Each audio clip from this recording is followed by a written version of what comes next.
Hello, and welcome to my review of the 2011 OVA series Higurashi Kira. Welcome. If you're new here, hello, my name's Aiden. We do a lot of Higurashi stuff, and we have a full blind timered reaction to the Kira series if you're interested, along with like every other season of Higurashi before that. But yeah, we'll talk about it a little bit. I had a great time with it. If you've watched the reactions, very positive. I did hear that though maybe this isn't true, but I think the general consensus for Kira is maybe that it's not or at least it's the worst out of all the adaptions. Now I don't know if that's true, just word of mouth. I mean, first off, being the worst in the Higurashi like adaptation thing isn't bad, because I imagine when they say worst, they don't actually mean it's bad. It's just like worst compared to the rest, which I don't even agree with. But I can see it. I just don't think there's like that, at least from my experience, that bit of a gap between Rei and Kira. And yeah, I don't know. I'll be honest, as a person who's read the visual novel before even really getting into, or before getting into the anime in general, I was actually like, probably not to everyone's opinion. I actually thought Rei and Kiro were more exciting to me personally, since this is brand new Higurashi content. I pretty much expected, I did expect everything, despite like a couple changes the anime made, but this was like new content. So for me, Kira and Rei were like a more exciting viewing experience. But I know that's probably not true for anime only watchers. But yeah, I don't know. I thought it was pretty good. I think it's very, very comparable to Rei. I don't think there's a big gap between them. I don't even know. Do I like Rei more than Kira? Like, my gut instinct says yes, but it's not like I've thought about it a lot. I mean, the second arc of Rei was so good, but I think the last arc of Kira is like really good. Actually, I don't know. I'm just trying to keep them at the same, and like put them both over the first two seasons. Just in my opinion, if you're wondering how that's going.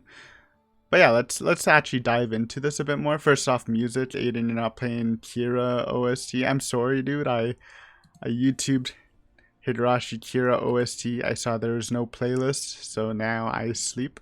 I mean, I can probably find the songs, but I'm way too lazy. So we're just defaulting to the channel's OST mix. But yeah, maybe one day I will re-listen to the Kira soundtrack. I thought it was pretty good. I think there's actually some standout moments where they went hard on the sound mixing and really highlighted the songs, which is kind of my style. So I think especially in the second arc, which made sense because of the theme of that, but I remember some bops in the third arc too. So yeah, OST was good. Opening and ending, I'm still like pleasantly surprised how much I enjoyed them, because I think I mentioned like that cutesy style of opening and ending, it usually isn't my thing, dude. I don't know if it's like the Higurashi hype carrying it for me, or it's because I keep bringing it up, dude. It's because I listened to that freaking Hanyu song like by now at least like 5-6 times, and it's a freaking banger, dude. Maybe I appreciate cute songs now, so I liked it. I think it's fun. I think opening over ending for me personally, always a freaking loud banger. It's how we wake up. How does it compare to the rest of Higurashi? It's kind of hard to say. I kind of commented about it earlier, but I do think might be a hot take. I do think this is I don't know. Actually, I don't know. I don't want to say it. They're good. They're good though. I still think Ray's opening's probably my favorite though, if you're asking what my favorite is. But this is good. It might be last or it might beat season one's, but it's still good. um, but yeah, that's it for music. I guess let's just go over the arcs. That's an easy way to do it. First arc. All right. I just sit down for this. Probably should talk about it a little bit. It's this what was it called? Punishment loving chapter, the super fan service chapter. It was interesting. I enjoyed it. I think just judging from other people's reviews, maybe not as much enjoyed by others. You know, I think I brought this up in the visual novel too, because I remember having this discussion with some commenters about fan service in the visual novel. I'll be honest, it doesn't bother me. I'm not like someone who goes looking for fan service like in any way, like any time, honestly. But I also like don't mind it. I don't know. Maybe it's because I have like no morals at all. But I don't know. I just don't care. I thought it was pretty funny, like the scenarios. Like, come on, the Mio scenario was hilarious to me. Sure, I mean, I will say maybe like Satoko and Rika fan service isn't. I do get that. I do feel weirder watching that compared to everyone else, but yeah, I don't know. I thought it was fun. I think, and like the good thing about both Ray and Kira is I do think they like really take in past arts and, you know, the main visual novel experience and put them in like stuff like that might have been missing from the anime adaptation, because, you know, I'll keep it honest, the visual novel was pretty spicy. Like there's a lot of fan service they cut from the anime adaptation, and maybe it's not as bad in the visual novel because there's no actual like CGs for it, but I think the stuff they describe sometimes is like pretty comparable to what happened to episode 1 in Ray. You know, Ryuchishi's a little freaky. But yeah, I don't know. It's fine. I understand why you wouldn't like it though, but I enjoyed it. I thought Mio's scene was really good. Everyone else's was pretty good too. But yeah, first scene then. There's my stance. You know, it's fine. It's fine talking about it. I remember doing it in the visual novel too. Like a couple times, so it's alright. Just remember, zero morals. I feel nothing. No, I'm joking, but anyways, I liked it. Next arc was Magical Girl arc. This was a very fun arc for like a very memey like idea, I guess. I think it had like a very strong like world building thing. Like I really got immersed into this magical girl version of Hinamizawa, you know. And they tied in a lot of the main plot of, and turned like really just remade it into a magical girl story. So I thought they did very well with that. You know, I mentioned the music. I feel like in magical girl shows, which I'm not a veteran in, I've only seen a couple, but like just from my understanding of them, I do think they have like very overpowering music. So I think that matched well. Takano as a villain, good choice. I mean, it's the only choice. It was kind of funny to see the other squad, though they never really got to do anything. Tepe. I always forget her name, dude. It's not Nora, but it's something close to Nora. Yeah, that was cool. Honestly, the Teichi twist caught me by surprise, so that's always fun. It was kind of spooky too, and like it basically just kept with the trope, right? Like when Satoko was about to transform, and then like Hanyu's facelets, or Satoko like was about to sacrifice herself, and tiny Hanyu fairy like transformed her. That's like such a magical girl thing. So yeah, it was very fun. I think maybe like enjoyment might scale with your knowledge of magical girl stuff. But I had a great time with that one. Third arc, the love, the relationship episode.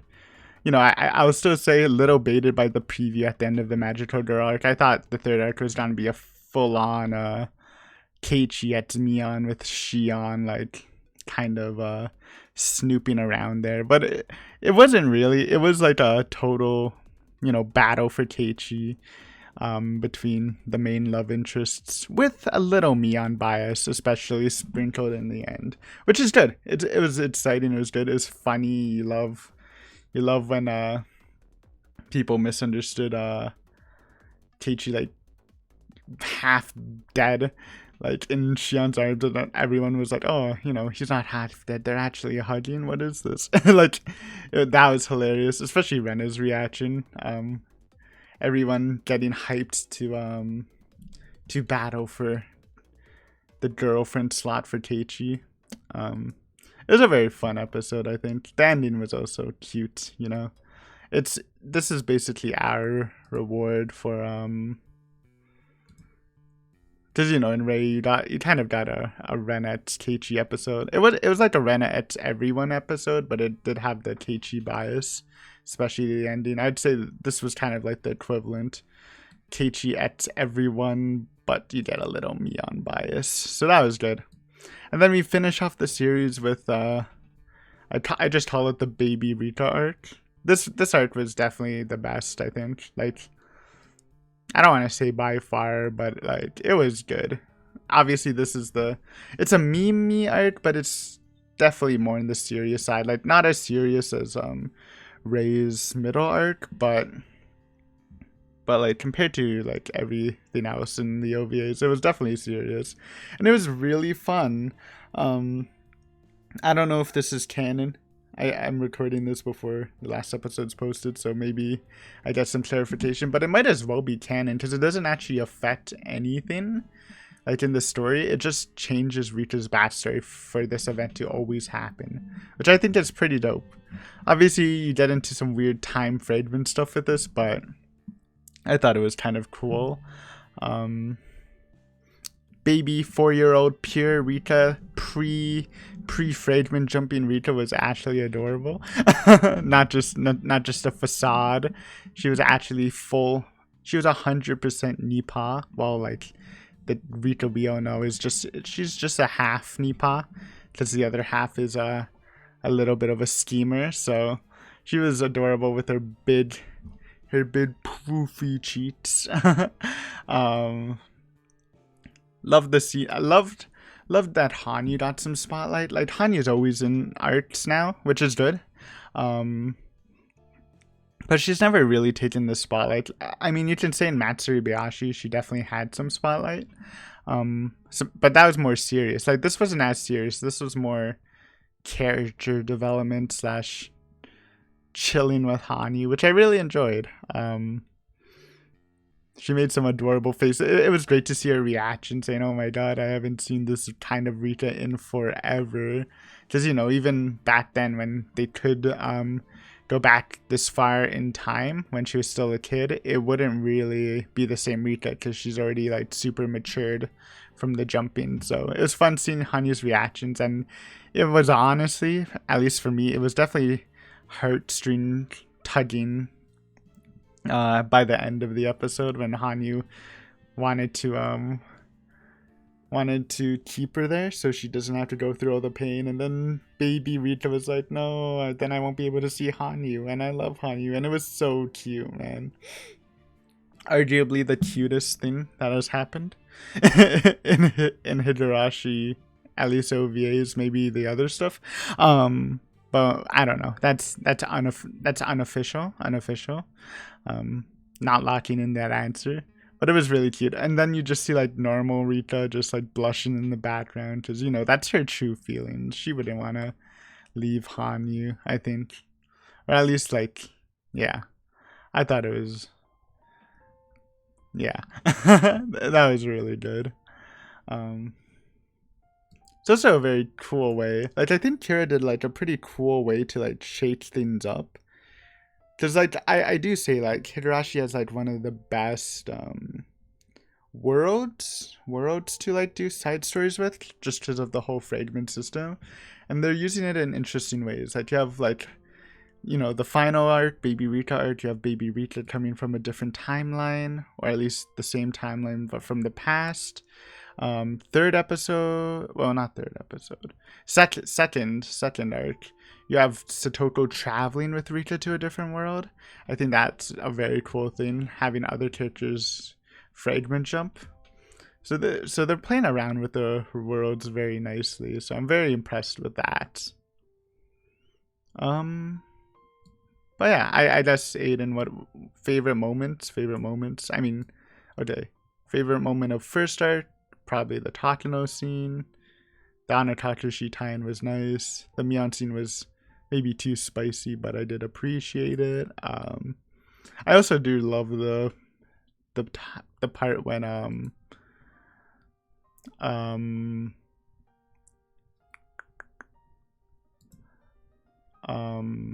sorry, I'm blanking. Oh yeah, the scene where Takano is holding Keiichi hostage, and then Mion just comes with an AK-47 and starts blasting them. That was really good. Then we got second art. I love the reveal because I didn't see the Keiichi twist happening, to be honest. Love the Satoko transformation, along with the lyrical music they put in the background as they beat Takano. Love the drip. The new drip on the club members was cool. With the little suit things. Episode 3. I don't know, Team Mion. I just appreciate it in general. The ending was funny. It was a good ending. I mean, not like, I mean the ending was good, but like picking Oryu was funny. Funny memes, ha ha ha. Episode 4, I mean, you got the bath scene. Or the hot spring scene, I should say. That was funny. Just everyone pulling out everything. Like I said in the episode review, Mion's embarrassed because she really likes Keiichi. Shion tasers him. Rena tries to take home his, what. And Satoko just traps him. just showing all the characters' flair and stuff in there was funny. Obviously, the ending scene with Baby Rita was like probably my favorite scene of the series. Of Kira. And like Aiden, what's the order? What's the ranking of each arc? Last arc is definitely the best. Okay, fine. I think third arc is second arc is third, and like opposite order, I guess. Though I don't think the gap is that high between the first 3 episodes. It's just the last episode that I thought was definitely the highlight of the series. But yeah, I think that's gonna wrap it up. Going a little too long here. Thank you for watching. Since this is like, I always do disorganized reviews and stuff. If I've missed anything or you wanna talk about some certain aspects or whatever, ask questions, feel free to leave a comment. I'm more than willing to talk or explain or whatever. Give takes. But yeah, that's all for me. Thank you for watching. Hopefully you enjoyed, and I'll see you next time. Bye bye.